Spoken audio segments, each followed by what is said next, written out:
pessoal, e agora o último bloco desse nosso panorama geral do direito civil, em que a gente vai conversar sobre o direito de família.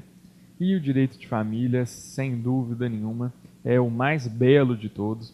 É ali que a gente vai pensar em um pouco de tudo aquilo que a gente falou anteriormente. A gente vai pensar na teoria geral, a gente vai pensar no direito das obrigações, até mesmo em responsabilidade civil, contratos, direitos reais.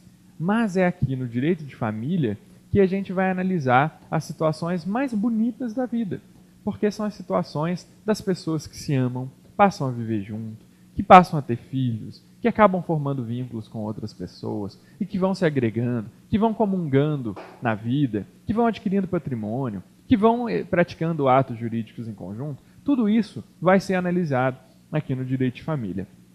O que torna a análise do direito de família um pouco mais difícil é que aqui há menos espaço para técnica.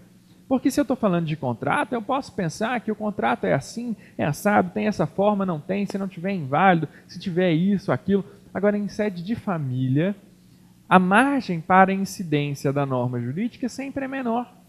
O direito, muitas vezes, vai inclusive prever normas que não têm aplicabilidade. Elas, na verdade, simplesmente pretendem dar uma orientação. Mas se essa orientação for descumprida, não há quase nada que se possa fazer. Não há controle. Ainda que houvesse controle, não haveria como impor o cumprimento daquela norma, né? Então, o direito de família ele tem essa peculiaridade, né? Mas, ao mesmo tempo, ele é muito importante para garantir aquilo que, na verdade, é a finalidade de toda a ordem jurídica, que é garantir o exercício em grau máximo dos direitos fundamentais. Se a ordem jurídica não servir para garantir em grau máximo o exercício de direitos fundamentais, a ordem jurídica não serve.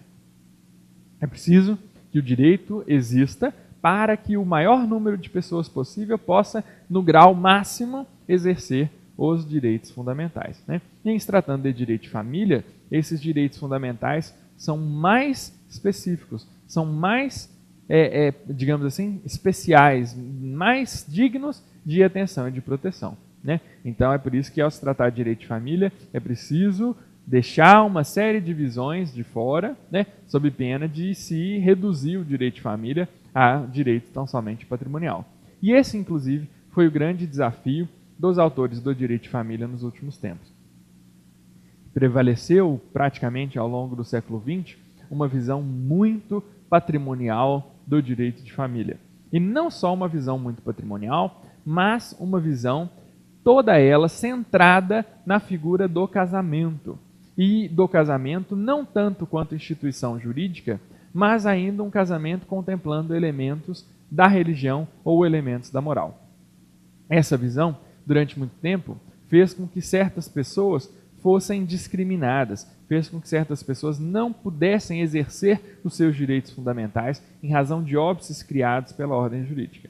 Pensem vocês que até alguns anos atrás, infelizmente nem tantos anos atrás assim, fazia-se discriminação entre os chamados filhos havidos do casamento e os filhos havidos fora do casamento. Imagina bem se você poderia ser tratado de forma diferente pelo fato de que os seus pais te geraram quando casados ou não te geraram quando casados. Na verdade, seriam condutas dos seus pais, que poderiam constituir crime, não constituir crime, constituir pecado, não constituir pecado, mas enfim, seriam condutas deles, que deveriam produzir efeitos para eles. Mas esses filhos que nasceram de forma inocente, que não se relacionam com as condutas praticadas pelos seus pais, eram discriminados. E muitas vezes eram taxados com nomes horrorosos, como, por exemplo, filhos espúrios, filhos incestuosos e outras coisas assim, né?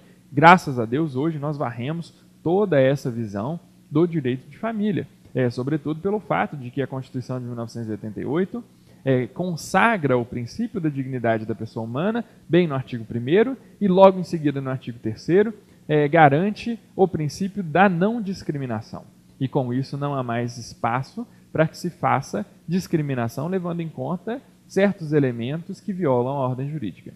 O máximo que se pode fazer, em razão do princípio da igualdade, é tratar os iguais com igualdade e os desiguais com desigualdade. No sentido de que é claro que eu devo pensar em direitos diferenciados para uma pessoa de 70 anos, porque ela tem características próprias que fazem que esses direitos sejam necessários. E esses direitos poderão não ser necessários para alguém que tem 15 anos. Assim como há outros direitos que eu devo pensar para quem tem 15 anos, que eu não pensaria para quem tem 50 anos. Então é claro que essa questão da igualdade deve sempre contemplar o tratamento igual dos iguais e o desigual dos desiguais, mas desde que não haja discriminação, no sentido de negar para alguém direitos fundamentais pelo fato de alguma característica sua, que não se relaciona diretamente com o exercício daquele direito. Muito bem. Desfeita essa visão centrada no casamento, centrada no patrimônio, discriminante, considerando até mesmo que a pessoa seria classificada como a vida do casamento ou a vida fora do casamento, o direito de família teve de se reinventar, teve de se recriar, teve de se reconstruir. E o que os autores conseguiram identificar, fazendo uma análise criteriosa das relações de família, foi que muito antes de pensar no direito de família para disciplinar patrimônio, para discriminar, para disciplinar o casamento, o direito de família deveria prestar grande atenção ao afeto, porque o afeto é o centro, é a chave das relações de família, que é diferente das relações contratuais, por exemplo. Pessoas que trabalham juntas, elas estão ali reunidas em razão de um vínculo contratual empregatício. Mas e pessoas na mesma família? Por que é que uma determinada pessoa, a partir de um determinado momento, passa a viver com outra, elas passam a viver na mesma casa, passam a adquirir patrimônio em conjunto, dividem os momentos de lazer, dividem os momentos de felicidade, os momentos de angústia, tudo isso pelo fato de que há ali um vínculo de afeto. E esse vínculo de afeto, então, deve ser determinante de todas as relações do direito de família. A partir do momento em que se coloca o afeto no centro do direito de família, e não mais o casamento, e não mais o patrimônio formado em razão do casamento, é possível que a gente pense em um princípio que hoje é importantíssimo, sem o qual o direito de família não sobrevive, que é o princípio da pluralidade das formas de família. Eu não reconheço mais apenas a família formada pelo casamento, que é a chamada família matrimonial, mas eu verifico que há uma pluralidade aberta, infinita, de formas de família. De tempos para cá, que já se verificaram certos núcleos e se identificaram nesses núcleos famílias. O primeiro deles, ou pelo menos na nossa enumeração, o primeiro deles, seria o da família chamada de monoparental. Por quê? Porque a visão era tão centrada no casamento e tão voltada para questões patrimoniais que se chegou a pensar que se um dos cônjuges de um determinado casal viesse a falecer, a família formada pelo sobrevivente e os seus filhos deixaria de ser família, porque não havia mais casamento, não havia mais relação patrimonial advinda do casamento, havia só pai e filho. Vejam bem o absurdo disso. Você discutir se só o pai com o filho ou só a mãe com o filho formariam uma família ou não. É claro que formam uma família. E reconheceu-se então a chamada família monoparental.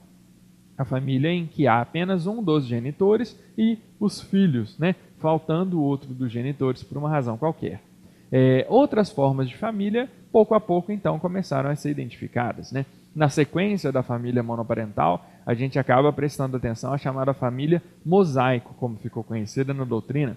A família mosaico é aquela que é formada por uma pessoa que teve filhos anteriormente, que passa a viver com uma pessoa que também teve filhos anteriormente e que depois, ainda por cima em conjunto, geram mais filhos, de modo que você encontre ali naquele núcleo pessoas que são filhos de um só dos conviventes, pessoas que são filhas do outro dos conviventes, pessoas que são filhas de ambos os conviventes, de modo que seja de fato um mosaico. Você tem ali uma conjugação de elementos muito interessante. Essa é a família mosaico, também foi reconhecida tranquilamente como família. Uma outra família, essa demorou um pouco mais para ser reconhecida, é a chamada família parental. A família parental é aquela que não decorre de um núcleo conjugal, ou seja, não são pessoas no centro da família que estão reunidas em razão de um vínculo conjugal, ou seja, pessoas que têm uma relação amorosa e sexual, ou seja, não é pai e mãe no centro da família com seus filhos. Mas, por exemplo, ambos os pais morrem e os filhos continuam todos vivendo reunidos, né? Ali não há mais um núcleo conjugal, falta esse elemento, que seria o casal. Mas haveria ainda família? É claro que ainda há família, mas no passado se discutia se isso era família ou não. Hoje a gente chama essa família de família parental. Ela poderia também ser formada por primos ou por uma avó com seus netos, ou seja, qualquer reunião de pessoas que estão ligadas por uma questão de parentesco, por isso família parental, mas em que não há um núcleo conjugal, né? Outros modelos de família continuam sendo encontrados, porque, como eu disse para vocês, há uma abertura. O rol não é mais taxativo, o rol agora é aberto. E à medida que a sociedade vive o dia a dia, outros modelos de família vão surgindo. Um modelo de família que muito se discutiu nos últimos anos e que já está praticamente consolidado é a questão da família homoafetiva, formada por pessoas do mesmo sexo. Hoje não só elas podem viver em união estável, isso já é reconhecido pelo STF, como também elas já podem se casar, isso também já é reconhecido a elas, mas por interpretação do ordenamento, porque na verdade ainda não está escrito em lugar nenhum, mas a interpretação, hoje quase que pacífica, majoritária, é no sentido de que não só a união estável é possível, como também o casamento é possível. Mas se vocês pensam que a família homoafetiva foi a família que mais precisou brigar por reconhecimento nos últimos tempos, me parece que não, porque já tem algum tempo que a família homoafetiva venceu essa batalha, né? Agora a questão é só de colocar tudo nos eixos, de assegurar todos os direitos sem mais nenhuma forma de discriminação. Ela já venceu. Os modelos que ainda não venceram e que ainda estão na briga são, sobretudo, o modelo de família formada por amigos, ou o modelo de família formado por pessoas que não se relacionam em nível de parentesco. É o que você tem, por exemplo, e não é tão raro assim, duas senhoras que sempre foram amigas, às vezes estudaram juntas, e são solteironas, ou então perderam os maridos, se tornaram viúvas. O que importa é que em avançada idade essas senhoras são sozinhas, e elas acabam morando juntas, uma se muda para a casa da outra, e elas têm então aquele núcleo de convivência. Isso forma uma família? Parece que forma uma família, porque há ali o elemento central do conceito de família, que é a reunião de pessoas que passam a viver em conjunto em razão de um vínculo de afeto. Aquelas duas senhoras gostam uma da outra e por isso elas optam por viver em conjunto, comungando. Isso é família. É claro que não é um núcleo conjugal, porque é um núcleo em que não há relações amorosas, sexuais, mas é um núcleo também em que há afeto. É o que a gente chama de núcleo parental, né? Não há ali parentesco biológico, mas surge um parentesco por uma relação de socioafetividade. Essas famílias ainda não são reconhecidas com muita tranquilidade pela prática jurídica. Os livros de família reconhecem tranquilamente, os contemporâneos pelo menos, essa forma de família. Mas se uma dessas senhoras precisa pleitear direitos, por exemplo, um direito sucessório, acabamos de estudar o direito das obrigações em 2 grandes aulas online e não vimos em nenhum momento direito sucessório reconhecido aquele que não tem parentesco biológico, né? Apesar de que há a possibilidade de o parentesco socioafetivo ser elevado à categoria de biológico, quando há, por exemplo, o reconhecimento de filiação socioafetiva, mas ainda assim eu não consigo fugir do critério biológico. Precisa ser filho, precisa ser mãe, precisa ser pai, precisa ser irmão, precisa ser tio. E no caso dessas duas senhoras, o que elas são? Elas não se enquadram em nenhuma dessas categorias do parentesco biológico. Por isso, até por um critério de socioafetividade, é difícil imaginar o reconhecimento para elas de direito sucessório. Não que isso não seja legítimo, não que não seja constitucional, mas porque ainda falta a construção do entendimento. O advogado teria muito trabalho, suaria muito para conseguir garantir a essas pessoas o direito sucessório. E além desse núcleo que nós mencionamos, há ainda um outro que está timidamente começando a aparecer, timidamente querendo mostrar a que veio e entrar na briga pelo reconhecimento de direitos, que é o chamado, é a chamada família poliafetiva ou pluriafetiva. Essa é polêmica, porque senão haveria muito drama, não haveria muita resistência da sociedade em reconhecer que duas senhoras que vivem juntas formam um núcleo familiar e por isso devem ter direitos fundamentais decorrentes da relação de família reconhecidos, garantidos e assegurados. Há muita resistência em admitir que possa haver um núcleo conjugal em que haja pluralidade de sujeitos, ou seja, o nosso núcleo conjugal, que é tradicionalmente formado por dois sujeitos, não poderia, segundo o senso comum, admitir pluralidade de sujeitos. E o que acontece é que nós vimos, alguns anos atrás, um núcleo poliafetivo, pluriafetivo, 3 pessoas que viviam, formavam um núcleo familiar, e não só familiar, mas formavam um núcleo conjugal especificamente. Não eram 2, o que é a tradição, eram 3. E essas pessoas resolveram ir até um cartório e realizar uma escritura pública de convivência, de união estável, com finalidade de assegurar-lhes direitos, né? E esse caso, obviamente, foi noticiado amplamente pela mídia e houve uma resistência muito grande de toda a comunidade, não só da comunidade jurídica, pelo fato de que a nossa cultura é predominantemente uma cultura em que os núcleos conjugais são formados por apenas 2 pessoas.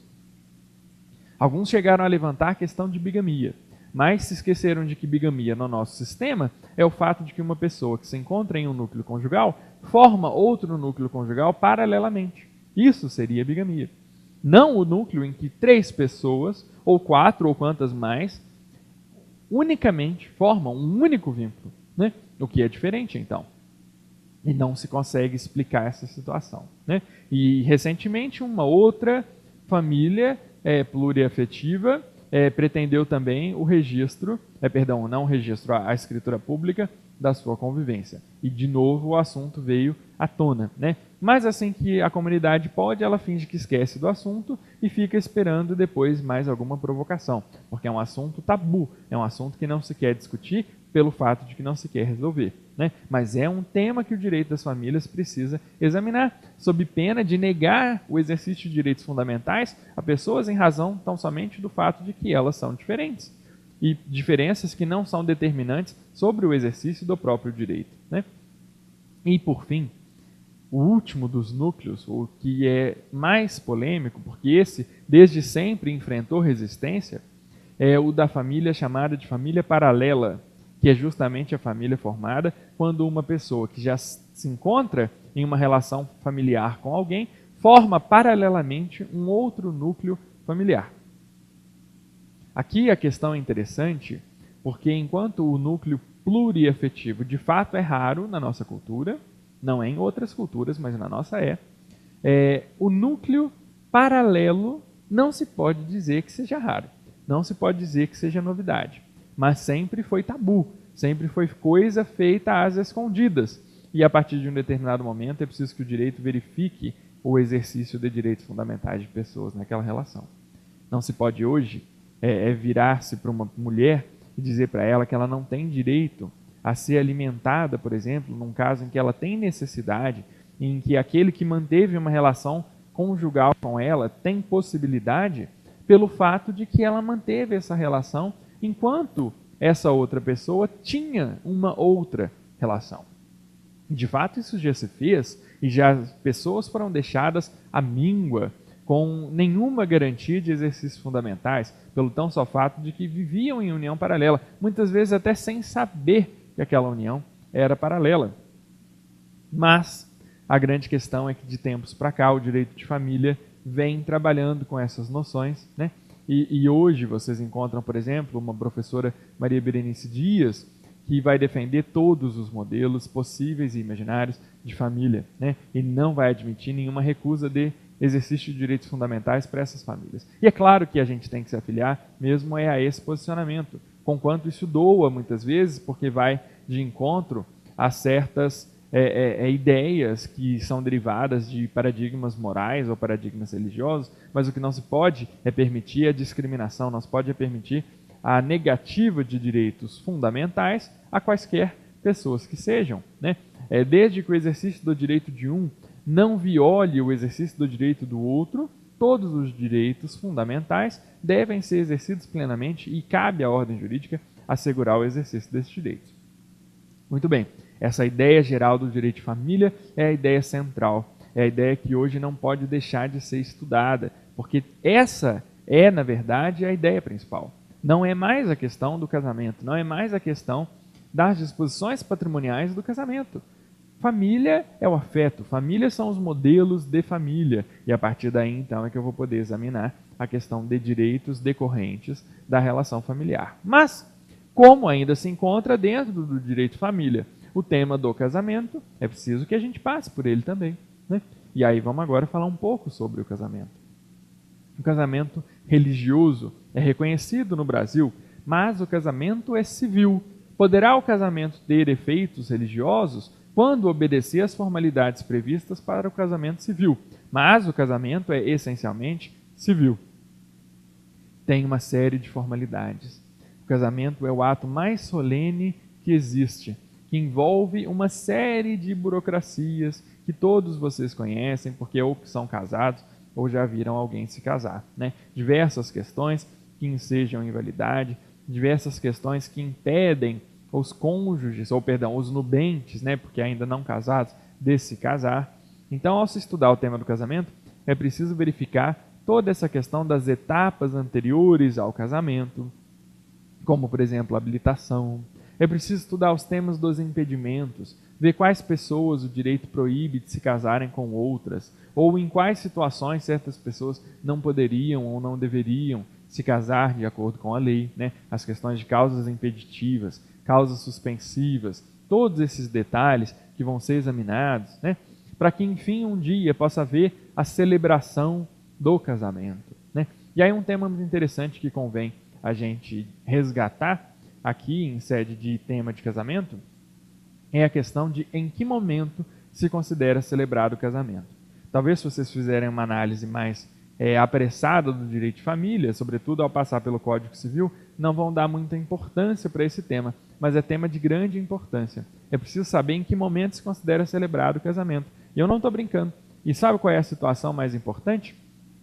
É o seguinte, você está ali diante do celebrante. Ele pergunta para o noivo, você deseja se casar? Ele diz sim. Pergunta para a noiva, você deseja se casar? Ela diz sim também.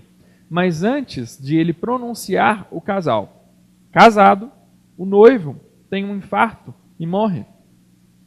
E é relevantíssima a pergunta se a noiva morreu viúva ou se ela morreu solteira. Se chegou a haver casamento ou se não chegou a haver casamento.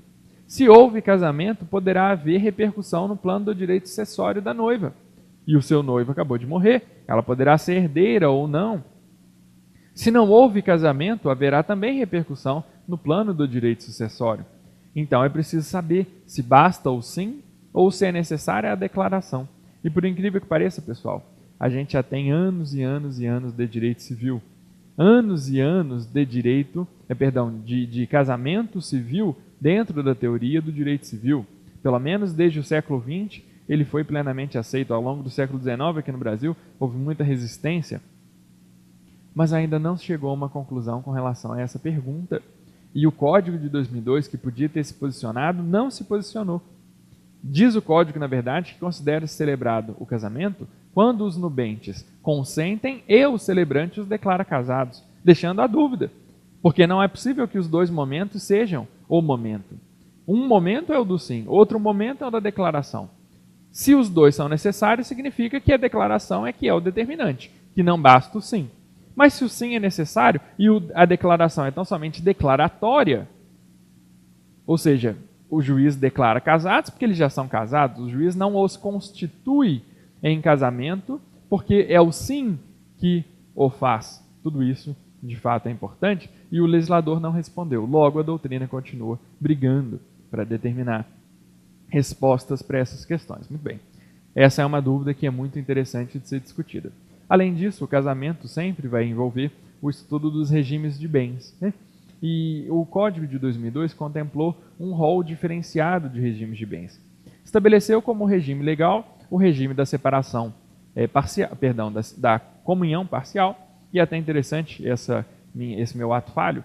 Porque a doutrina sempre explica, e com razão, que o regime da comunhão parcial é também um regime de separação parcial, porque aquilo que é parcialmente comum implica que há alguma parte que não é comum, logo, ou separação ou comunhão parcial, e há inclusive alguns muito, digamos assim, interessantes, que gostam de se referir a regime de separação parcial, na verdade, só para polemizar, né? Mas então o regime legal é o regime da comunhão parcial. O que é o regime da comunhão parcial? É aquele regime de bens em que todo o patrimônio que os cônjuges tinham antes do casamento, bem como aquilo que eles adquiriram gratuitamente após o casamento, constitui o chamado patrimônio particular. Então, o que eu já tinha e o que eu recebi depois do casamento, mas por doação ou por sucessão, ou seja, gratuitamente, vai formar o meu chamado patrimônio particular. Em compensação, tudo aquilo que eu adquiri onerosamente na constância do casamento forma o meu chamado patrimônio comum. O meu patrimônio particular realmente é só meu. O meu patrimônio comum é dividido. Metade dele pertence a mim, eu tenho um quinhão, uma fração ideal do patrimônio, a outra metade pertence ao outro cônjuge. E esse, vocês sabem, é o regime da comunhão parcial. Por ser o regime legal, é hoje o regime mais praticado. Além dele, há o regime da comunhão universal, que anteriormente era o regime legal, né? Até pouco tempo atrás, na década de 70, com a entrada da lei do divórcio, até a entrada em vigor da lei do divórcio, em 77, o regime legal do casamento era o regime da comunhão universal. No regime da comunhão universal, todo o patrimônio, seja ele havido anteriormente ou posteriormente ao casamento, gratuita ou onerosamente, pertence ao casal.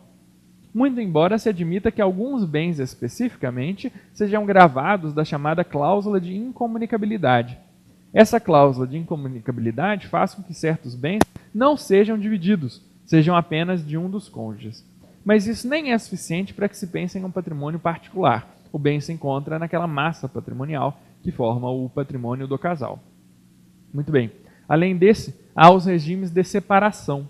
A separação convencional, que é aquele regime em que cada um tem aquilo que é seu, não há nenhuma comunicação, eu faço o que eu quero com o meu patrimônio, não preciso trocar ideia com o meu cônjuge, não preciso de autorização do meu cônjuge, porque o meu patrimônio é meu, o dele é dele, os patrimônios não se comunicam de forma alguma, nem o que é havido anteriormente ao casamento, nem o que é havido posteriormente ao casamento. Esse é o regime da chamada separação convencional, que também é chamada de separação absoluta, justamente porque ali nada se comunica. Além do regime da separação absoluta ou convencional, há um outro regime de separação, que é o regime da separação legal. É o caso em que a própria lei impõe o regime da separação. Por isso, o regime da separação legal também é chamado de regime da separação obrigatória. Um caso em que a lei impõe o regime da separação, e que é muito polêmico, é o caso das pessoas idosas. Até pouco tempo atrás, a lei determinava que o regime de bens do casamento deveria ser o regime da separação, caso um dos nubentes fosse maior de 60 anos. Posteriormente, o Código Civil foi alterado por uma lei que elevou essa idade para 70. Mas ainda assim, há muita discussão na doutrina. Pelo fato de uma pessoa ter mais de 70 anos, significa que ela não possa escolher mais o seu regime de bens? Ela não tem mais o livre exercício da sua vontade? Ela tem o seu discernimento prejudicado? Né? Essa é uma questão bastante polêmica. E além dos dois regimes de separação, o Código de 2002 ainda previu um outro regime estranhíssimo. Não conheço ninguém e acho que nunca vou conhecer que se tenha casado por esse regime. É um regime que parece que só agradaria a pessoas da área da contabilidade que são muito excêntricas e têm algum conhecimento do direito, que é o chamado regime da participação final nos aquestos.